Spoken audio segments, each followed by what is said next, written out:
Today let's learn about the hundredths place on abacus.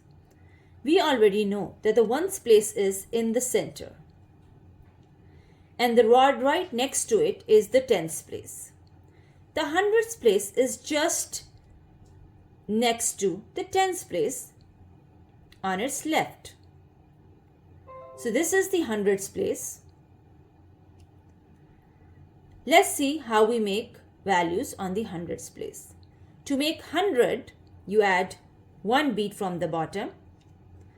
To make 200, you add 2 beads from the bottom. 3 beads from the bottom touching the bar means it's 300. 4 beads from the bottom touching the bar means 400. If nothing is touching the bar, answer on the abacus is 0.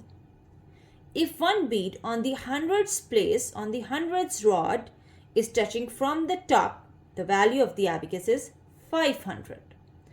If 1 bead of 500 from the top and 1 bead of 100 from the bottom is touching the abacus, answer is 600. To make 700, 1 bead from the top and 2 beads from the bottom touch the bar.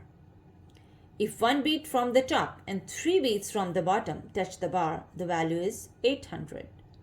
And if 1 bead from the top and 4 beads from the bottom touch the bar, the value is 900.